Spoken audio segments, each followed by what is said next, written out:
Last two questions for now. Frankie is getting ready to play some catch, which I'm sure I will get to do too. First question was, how did you feel? How did I feel when I found out Frankie had a disability? So my ex-partner and I, we went through the Hennepin County Special Needs Adoption Program. So we knew that we would hopefully adopt some child with some kind of special needs. I think based on the training and based on the I saw him walk through there. Based on the people, the kids we saw, like in videos, who were looking for families, what we thought was we would be getting a 4-year-old with some emotional needs, but otherwise fairly typical. But when we learned that Frankie at the time was 7 weeks old, and it would be an open adoption, where his birth parents would kind of always know what was going on in his life, not like every day by any stretch, like a couple times a year, but that he would be our son almost from birth. I mean, we really jumped at that chance. And we both have good medical resources within our own families. I have a brother and a sister-in-law here in town who are a doctor and a nurse. I mean, nurse manager. She was the head of all nurses at the VA. She was the chief nursing officer. Um, and then Paul, my ex-partner, Frankie's other dad, also has tons of two sisters and a niece who are nurses. Anyway, getting back to the point. So we always knew Frankie had special needs, would have special needs.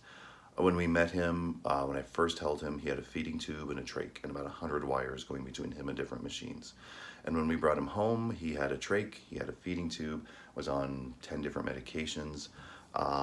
He had 10 major surgeries before he was 2.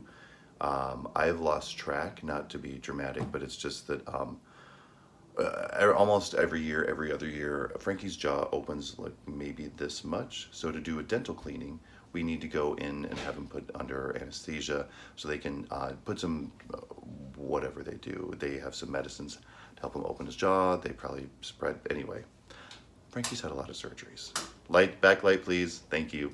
But I think we didn't understand the depth of special needs because he was a baby. We didn't know. Um, I think we first noticed by the time he was 3, he wasn't talking. He walked when he was 3.5, only because I hurt my back really badly lifting weights, and he had to kind of learn how to walk because I could not carry him. It was too painful. Um, and I think those are the kind of things that we didn't anticipate. So we did our research, and we feel fortunate that we had the ability to do that research and kind of start putting things together by the time he was 3. And as a side note, Frankie spent 90 days in the hospital his first year. Over the course of the year, he spent 90 days in the hospital. I was working in tech support at the time. Paul was a social worker. That was a job in the late 90s, early 2000s, because I'm really old. You could not do from home. I could not do remotely. So it just got to the point where I was so worried about Frankie when I was at work. When I was at work, I was worried about Frankie. You know what I'm talking about. So Paul and I just sat down and figured out that we could survive if I stayed at home with Frankie and did some part-time, some freelance work.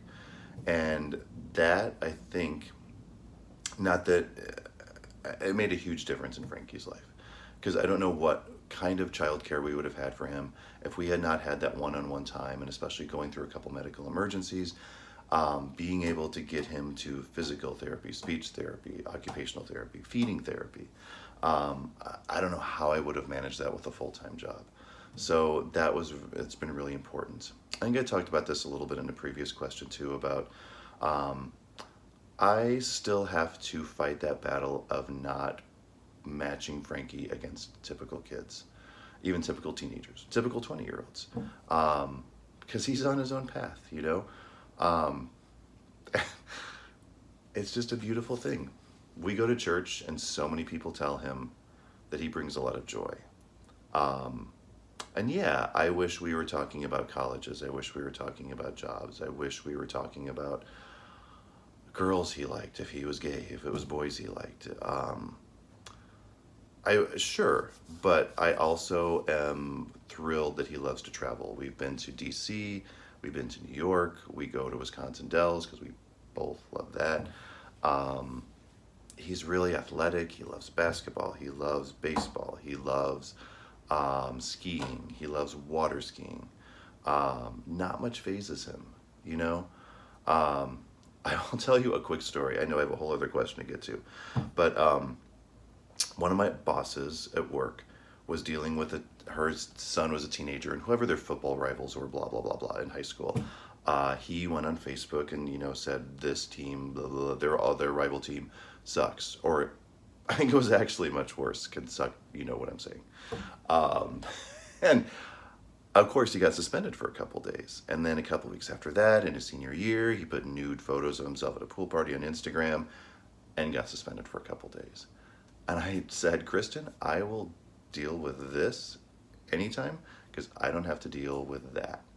So, you know what? Honestly, where my life can be challenging, but it honestly all balances out. The universe kind of knows what it's doing most times. Um, I totally forgot the other question because I rambled on so long. Let me find out what the other question is.